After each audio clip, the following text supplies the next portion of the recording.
다가오는 여름에 결혼이 예정돼 있어요. 어떻게 보면 코앞이라고 볼 수 있는데 여러 가지 고민이 생겨서 이렇게 사연을 보내보게 되었습니다. 사연을 보내기에 앞서 가족들은 물론이고 친구, 지인들에게까지 제 고민을 털어놓아 봤어요. 제 편을 들어주는 사람도 있고 예비시댁의 뜻을 따르라는 사람도 있고 의견이 워낙에 분분한지라 차라리 제3자의 냉정한 판단이 더 정확하겠다 싶어 이렇게 제 이야기를 보내봅니다. 양가 상견례는 지난달에 마쳤어요. 연말이고 신년이고 해서 여러모로 바빴던 게 있었던지라 예단이며 예물에 대한 이야기가 얼마 전부터 본격적으로 나오기 시작한 상황이었죠. 저는 공무원이고 남자친구는 평범한 직장인이에요. 요즘 공무원 월급 박봉이라고들 하지만 제가 정말 일찍부터 공무원 준비를 해왔다 보니 일한 기간도 좀 되고 하다 보니 아직 사회생활 시작한 지 얼마 되지 않는 남자친구보다 월급이 조금 더 높은 편이에요. 그렇다고 해서 뭐 몇백 몇천을 더 버는 상황은 아니에요. 말씀드린 대로 지금이야 제가 일한 기간이 훨씬 길어서 돈을 얼마 더 받는 거지. 솔직한 말로 남자친구가 대리만 달아도 저보다 연봉이 훨씬 높아지는 건 시간 문제인 상황이지요. 그래서 벌이만 가지고 제가 훨씬 잘났다거나 제가 기우는 결혼을 한다거나 그런 이야기를 하고 싶지는 않아요. 그냥 서로 비슷한 조건이라고 봐도 무방한 상황이지요. 하지만 모아놓은 돈에 대해서는 이야기가 달랐어요. 당장 액수만 본다면 비슷했습니다. 오히려 제가 남자친구보다 사회생활을 훨씬 일찍 시작한 걸 감안한다면 대외적으로는 제가 돈을 더 못 모아놓은 것처럼 보였어요. 저랑 남자친구 둘 다 4천만 원씩 모아놓은 상황이었거든요. 제 초봉이 얼마나 낮았고 그런 걸 떠나서 경력으로만 따지면 제가 몇 해나 먼저 일을 시작했으니까요. 하지만 저한테는 취직 후에 출퇴근을 위해 뽑아놓은 차가 있었어요. 할부도 다 끝났고 감가상각 다 따지고 같은 모델 중고차 가격만 본다면 제가 차를 처음 샀을 때에 비해서 가격이 많이 내려간 건 사실이지만 그렇다고 해서 다른 차를 산다고 돈이 안 들어가는 건 아니잖아요. 저는 그 차를 그대로 가져가서 쓰기로 했지요. 그런데 각자 출퇴근하는 방향이 다르다 보니 남자친구는 결혼해도 여전히 대중교통을 이용해야 했는데 정작 본인은 결혼도 했는데 언제까지 지하철을 타야 되냐며 결혼 후에는 자기도 차를 뽑아야겠다고 나왔습니다. 보증금 걸고 할부로 사면 1,000만 원이면 된다고 하는데 갚을 돈이나 이자나 생각해보면 똑같은 거잖아요. 막상 남자친구가 뽑고 싶다는 차 가격을 생각해보면 4천만 원 모아놓은 게 사실 한 푼도 안 모아놓은 거나 마찬가지라고 봐도 무방하다 생각하는데 정작 남자친구는 반반 결혼한다고 생각하더라고요. 그러던 와중에 집을 2채 보유하고 있던 시부모님이 저희 살라고 집 하나를 비워주신다고 전해왔어요. 한푼이 아쉬운 상황에 남자친구가 외제차에 저렇게 목을 매니 듣던 중 반가운 소리였죠. 그런데 넘겨준다던 그 집이 장기적으로 봤을 때 메리트가 하나도 없는 집이었어요. 오래되긴 엄청 오래되었는데 단지도 작고 위치 또한 주변에 아무것도 없다고 해도 무방할 정도로 별 볼 일 없었거든요. 그런 입지 조건 때문인가 재개발 소식도 전혀 없었고요. 게다가 출퇴근하기에도 좋은 게 하나 없었어요. 둘 중 한 명 직장이랑 가깝기라도 했다면 그나마 생각이라도 한번 해봤겠는데 이건 뭐 차를 타도 대중교통을 이용해도 출퇴근에만 들어가는 시간이 어마어마했습니다.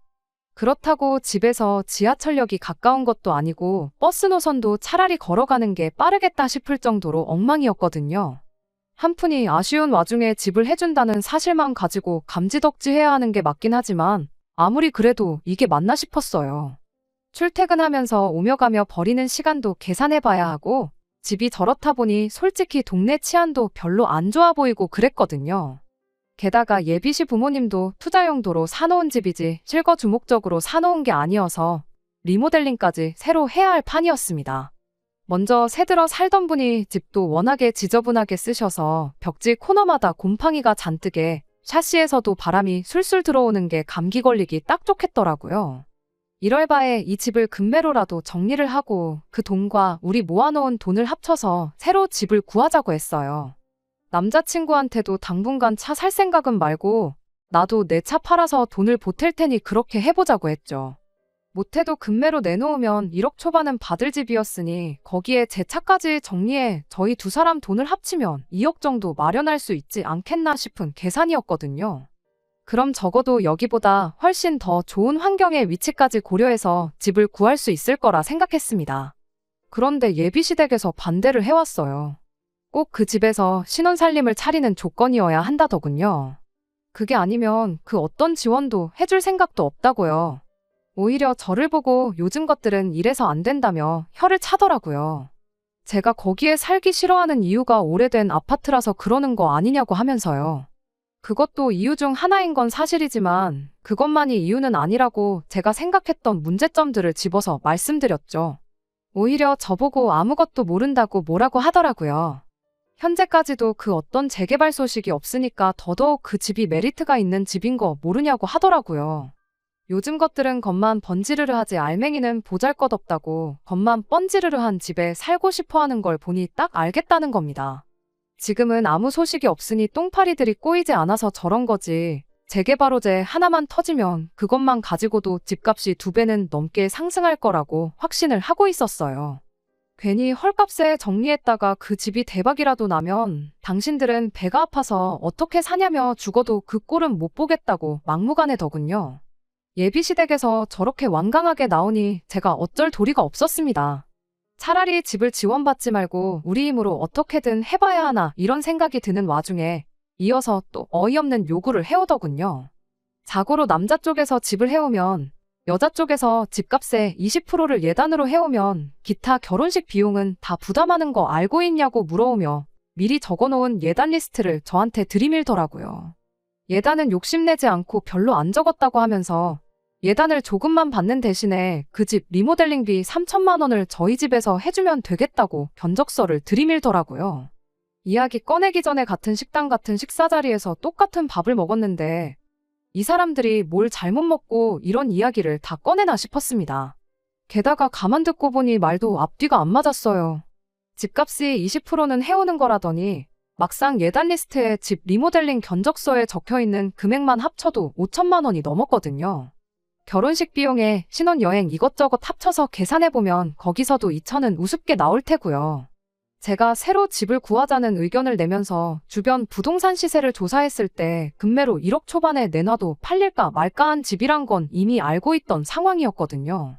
진짜 넉넉 잡아 인심 후하게 쳐줘서 시세를 1억 5천으로 잡고 계산해줘도 20%는 커녕 거의 절반을 요구하는 거나 마찬가지잖아요. 저는 일부러 제 앞에 들이밀은 예단 리스트며 리모델링 견적서를 쳐다보지도 않았고 말도 아끼면서 한마디도 하지 않았고 예비시 부모님을 빤히 쳐다보고만 있었어요. 이런 제 반응을 예상 못했는지 조금 당황스러워하다가 아무튼 이렇게 할 테니까 부모님하고 한번 잘 상의해보라며 후다닥 자리를 뜨더라고요. 예비시 부모님이 자리를 떠나고 난 뒤에 남자친구한테 이게 맞냐고 제가 한마디 물어봤어요. 남자친구는 그래도 지불해주는 게 어디냐며 좋은 점만 생각하자는데 뭐가 문제인지도 모르는 것 같아서 일단 알겠다고 말했고 그 뒤로 2주째 이 핑계 저 핑계 대면서 남자친구랑 만나지도 않고 있는 상황이에요. 당연히 그날 이후로 결혼 준비 아무것도 시작한 거 없고요. 제가 확신이 서질 않아서 주변 사람들한테 제 이야기를 전하고 의견 물어보러 다녔죠. 시작할 때 말씀드린 것처럼 의견이 분분한 상황이에요. 남자친구 말처럼 좋은 게 좋은 거라고 집 해준다는데 우리가 이득 아니냐. 재개발 호재가 없어도 집값은 언젠간 오르게 되어 있다 하면서 남자친구랑 예비시댁 말이 맞다는 사람도 있고요. 1억 5천도 안 되는 집 가지고 선심 쓰는 척 생색내는데 막상 남자친구가 차까지 뽑아버리면 그건 반반 결혼도 못 되고 오히려 저랑 저희 집에서 돈을 더 해가는 거나 마찬가지 아니냐는 사람도 있고요. 의견이 반반 갈리다 보니 저도 도무지 갈피를 못 잡겠네요. 제가 이기적인 건지 싶기도 하고요. 그래서 이렇게 여러분들 의견 한번 들어보고자 사연 보내봤어요.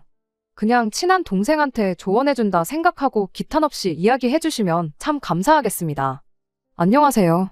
몇 주 전에 결혼 문제로 사연 보냈던 쓰니입니다.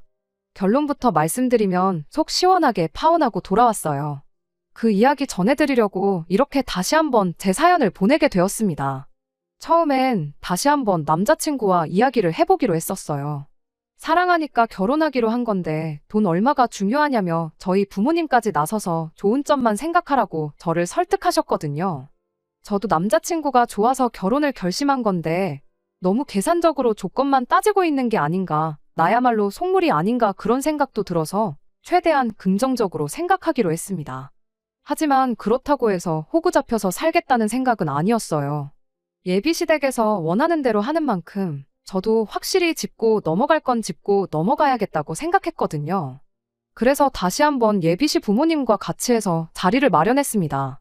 이야기를 시작하기 앞서서 저희 집에서도 예비시댁에서 제안했던 리모델링이며 예단은 아무 이야기 안 나오도록 준비하기로 했다는 사실을 말해줬습니다. 대신 결혼식 비용은 절반씩 하는 게 좋겠다고 말을 꺼냈습니다.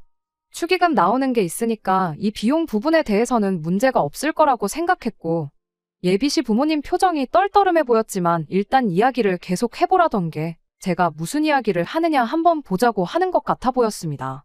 그리고 확실하게 집 명의 문제는 짚고 넘어가고 싶다고 했어요. 사실 생각해보면 1억 초반대 집을 받으면서 혼수도 해오고 예단도 해오고 거기에 3천만 원이나 들여서 리모델링을 한다는데 솔직히 공동명의를 요구 못할 이유가 있나 싶었습니다. 그런데 대번에 공동명의는 안 되겠다고 싫다고 잡아떼더라고요. 그렇게 하면 수지타산이 안 맞는다나요? 저는 그게 언제 뜰지도 모르는 그 집값 때문에 그러는 줄 알았는데 그것만 가지고 그런 게 아니었어요. 알고 보니 예비시 부모님이 그쪽 동네가 집값이 오른다는 뜬소문 하나만 믿고 그 집을 매매했던 가격이 2억이 넘었던 거예요. 집 해오면 집값의 20%는 혼수며 예단으로 해와야 한다. 어쩌고 했던 말이 자기가 샀던 가격을 가지고 계산을 했으니 그 금액을 들이밀었던 거였더라고요. 지금은 불경기라 일시적으로 집값이 내려간 거지. 조만간 규제 풀리고 정책이 바뀌고 그러면 다시 2억 4천 찍는 건 시간 문제 아니겠냐고 합니다. 경우에 따라서는 자기들이 그 아파트 살 때 들었던 대로 5억까지 올라간다는 거였죠. 지금 가격이 1억 1천만 원인 건 생각도 안 하고 자기들이 5억이 넘어갈 아파트를 넘겨주는 건데 고작 리모델링하고 혼수 예단 당연히 해오는 걸 빌미로 공동명의를 요구하다니 뻔뻔함에도 정도가 있어야지 않냐며 개거품을 물면서 저보고 아주 결혼 한번 잘해서 집 한 채를 거저먹으려고 드냐며 얼굴은 아주 아무것도 모르는 척 순진하게 생겨가지고 속은 시꺼먼 게 도둑놈 신보가 보통이 아니라고 하더라고요. 누가 누구한테 할 소리를 아들 결혼 빌미로 다 쓰러져가는 아파트 리모델링이나 예비며느리한테 떠넘기는 주제에 그딴 소리를 하고 있냐는 말이 목구멍까지 차올랐습니다. 그런데 제가 한마디 따지기도 전에 이딴 소리 하려고 바쁜 사람 오라가라 했냐며 저보다 먼저 자리에서 일어나더라고요. 그래서 더 말할 것도 없겠다 싶어서 그냥 저도 그 자리에서 포기해버렸어요. 금매 시세 1억 1천만 원짜리 집을 가지고 2억 넘는 집 해주는 것처럼 생각하고 있는데 리모델링이고 혼수에 다니고 나발이고 남자친구 집에서는 저를 예비며느리가 아닌 언젠가는 5억까지 치솟을 지들 명의 집 한 채를 푼돈 내고 거저먹으려 드는 도둑놈으로 생각하는 게 뻔히 보였거든요. 제가 저를 스스로 조건 따지는 속물 아닌가 생각한 게 우습다 싶을 정도로 진짜 돈 10원짜리 한 장까지 따지는 속물들이 바로 제가 결혼까지 생각했던 남자의 부모였어요. 남자친구는 지 부모님을 따라가야 하나 저를 달래서 포기를 시켜야 하나 고민하는 것처럼 보였는데 결국에는 나중에 연락하겠다며 자리를 뛰쳐나갔습니다. 실망스럽긴 했지만 오히려 다행이었죠. 괜히 저 설득하겠다고 징징거리면서 매달렸으면 그것만으로도 스트레스였을 테니까요. 뛰쳐나가면서 계산도 안 했더라고요. 예비시 부모, 아니 그 아줌마 아저씨가 계산을 했을 거라고 생각하지는 않았지만 뒤따라 나간 남자친구도 결국 똑같은 사람이었던 거예요. 하기야 그렇게 생각했으니 그깟 다 쓰러져가는 집 한 채 가져온다는 걸로 부모님 뜻에 따르자고 저를 설득했겠죠. 혼자서 남자친구와 그 부모가 먹은 밥값을 계산하고 있는데 열이 잔뜩 날 상황에서도 오히려 마음이 차분하고 편안해지더라고요. 길게 끌 것 없이 이렇게 후련하게 끝내준 게 오히려 고마운 거 아닌가 하는 생각이 들었어요. 집에 돌아와서 저희 부모님한테 있었던 일 그대로 전해드렸어요. 그런 줄도 모르고 잘 해결해보자고 제안했던 게 미안하다며 사과를 하시더라고요. 사실 부모님이 저한테 사과하실 일은 아니잖아요. 저야말로 잘 알아보지도 않고 저렇게 인격이 파탄난 사람들하고 한 가족이 되려고 생각했던 게 죄송할 따름이지 않냐고 제가 더 죄송하다고 사과를 드렸네요. 여기서 끝났다면 그냥 적당히 서로 재다가 파혼했구나 싶은 그냥 평범한 파혼 이야기였을 텐데 그렇게 남자친구와 헤어진 뒤 연락도 없이 일주일 정도 지나가던 얼마 전이었어요. 남자친구한테서 연락이 오더라고요. 무슨 할 말이 남아서 또 이렇게 전화질인가 싶어서 전화를 싹 무시하고 있었더니 지금 저희 집 근처에 와 있고 제가 퇴근하고 와서 집에 있는 거 다 알고 있다며 나올 때까지 기다리겠다고 문자를 보내더라고요. 오래 기다릴까봐 걱정이 돼서 나간 건 절대 아니에요. 진짜로 나올 때까지 기다리고 있으면 그건 그거대로 이웃들한테 민폐가 되지 않을까 싶고 이런 식으로 또 찾아올 수도 있으니 확실하게 단판을 지어주려고 남자친구가 기다리고 있던 카페로 나갔어요. 자리에 앉을 것도 없이 남자친구 앉아있던 테이블로 가서 우리 두 번 다시 볼 일 없는 사이인 거 아니냐고 앞으로 두 번 다시 이런 식으로 연락도 하지 말고 찾아오지도 말라고 말했습니다. 다음에는 이런 식으로 나와줄 생각도 없고 또 찾아오면 경찰도 부를 생각이라고 확실하게 전해줬어요. 무슨 말 하는지 들어보려고 나간 것도 아니었고 저도 할 말은 다 했으니 그 자리에서 뒤돌아 밖으로 나왔습니다. 그런데 남자친구가 카페 밖까지 쫓아나와서 제 바짓가랑이를 붙잡더라고요. 미안하다고 하면서 자기 이야기도 좀 들어달라고요. 집 근처 동네에서 이게 무슨 봉변인가 싶어서 하는 수 없이 남자친구 데리고 근처의 다른 카페로 후다닥 도망갔어요. 방금 전 카페에서는 이목이 집중될 것 같아 싫었고 동네에서 괜히 아는 사람이라도 보면 망신살 아주 제대로일 것 같아서 후다닥 무슨 소리 하는지 듣고 보내버릴 생각이었습니다. 남자친구는 저를 보자마자 침울한 표정으로 그냥 제가 하자는 대로 할 걸 그랬다며 시간을 돌릴 수만 있다면 돌리고 싶다고 후회가 된다고 말을 꺼내더군요. 일주일 만에 돌변해서 또 무슨 이야기를 하는 건가 싶었는데 참 부모라는 사람들이 너무하긴 했다 싶어서 남자친구가 다 안쓰러워졌네요. 가머니설에 소가 2억 5천에 들어간 집이 현재 1억 초반대에 거래가 되고 있다고 했잖아요. 그런데 세상에 그 집에 사실 대출이 8천이나 남아있었답니다. 남자친구네 부모님은 집값이 언젠가 5억으로 올라가기만 하면 이자로 날려먹은 손해도 다 메꾸게 될 거라며 꾸역꾸역 그 집을 쥐고 있었던 거예요. 그리고 여태 손해본 게 있으니 그 집을 처분할 수도 없는 상황이었던 거고요. 그러니 그 집을 저희들 결혼을 빌미로 아들인 남자친구에게 떠넘길 계획이었나 봐요. 그러던 와중에 또 공동명의니 뭐니 하니까 또 손해보는 느낌이 들은 건지 아니면 그 과정에서 대출에 대해서 제가 알아챌까봐 그런 건지 싶어서 반대를 했던 거고요. 그런 식으로 우겨대다간 제가 파혼을 결정할 거라고는 꿈에도 생각을 하지 않았었나 봅니다. 그날 그 자리에서 그렇게 자리에서 떠나버리면 세게 나오는 그 모습에 제가 겁이라도 먹고 당신들이 제시한 조건을 다 받아들이고 이 결혼을 할 줄 알았나 봐요. 오히려 저는 그 덕분에 파혼을 결심하게 되었던 건데 말이죠. 아무튼 그렇게 제가 연락도 다 끊어버리고 확실하게 파혼하겠다는 생각을 전했더니 남자친구 집에서는 모처럼 손해만 잔뜩 보고 있던 집을 처분할 기회였는데 이렇게 그 기회가 사라지는 건 또 아쉬웠나 보더라고요. 오랫동안 골머리 써이던 집이었는데 이렇게 해결하나 싶더니 다시 당신들 손으로 돌아오게 되었으니 말이에요. 그래서 그걸 그냥 자식인 남자친구한테 떠넘기기로 했나 봐요. 결혼이 엎어진 게 당신들 탓이 아니라 제 탓이고 집이 없을 때도 결혼하겠다 하는 여자가 있었는데 한 명 더 구하는 게 뭐가 문제나 되겠냐면서 집을 남자친구한테 넘기기로 했답니다. 8천만 원이라는 거액의 대출까지 함께 말이죠. 남자친구가 그 말 듣고 이대로 가다간 안 되겠다 싶어서 저를 붙잡으러 온 거지요. 제가 제시했던 조건은 공동명의 아니냐. 이제 내 집 된 거나 마찬가지니까 그깟 공동명의에 내가 해주겠다. 그러니 다시 결혼해달라 애걸복걸 빌더라고요. 내가 미쳤냐. 여지껏 내가 공동명의 안 해준 것 때문에 파혼한 줄 알았냐. 그거 착각도 너무 큰 착각이 아니냐고 정신 똑바로 차리라고 한마디 해줬습니다. 말도 안 되는 계산 방식 들먹이는 니네 부모도 문제지만 그 부모한테 찍소리도 못하고 바라는 대로 다 해주고 전부 당해주는 당신 같은 사람을 어떻게 남편으로 믿고 평생을 같이 하겠냐고. 내가 파혼을 결심하게 된 가장 큰 원인은 집도 돈도 니네 부모님도 아니고 바로 너가 문제다 하고 제대로 주제 파악 시켜줬어요. 그리고 먼저 카페에서 말한 것처럼 또 연락하거나 우리 동네 근처에 이유도 없이 얼씬만 해보라고 했죠. 더 이상 네 이야기 들어줄 이유도 시간도 없으니 이만 자리에서 일어나겠다고. 어디 그 다 쓰러져가는 잘난 집 한 채 가지고 결혼 한번 아주 잘해보라고 했습니다. 아무튼 이렇게 완전히 쪽내고 나니 제대로 알아먹었는지 그날 이후로는 저한테 아무런 연락이 없네요. 그래서 이렇게 후련하게 후기도 남기게 되었습니다. 처음 사연 보냈을 때 그때 어떻게 해야 할지 갈피를 잡지 못하고 있던 제게 정확하게 갈피를 잡아준 댓글이 생각나네요. 지금도 벌써 그 다 쓰러져가는 집으로 결혼 전부터 저렇게 주도권을 잡으려고 하는데 결혼하면 얼마나 더 심하겠냐고. 굳이 똥인 거 뻔히 아는데도 그 맛을 봐야겠으면 한번 찍어 먹어보라던 그 말이 말이에요. 똥인 건 알았지만 그렇게 오랫동안 한 곳에 고여서 썩을 대로 썩어버린 똥이란 걸 알고 나니 이 결정 자체에는 후회가 없어요.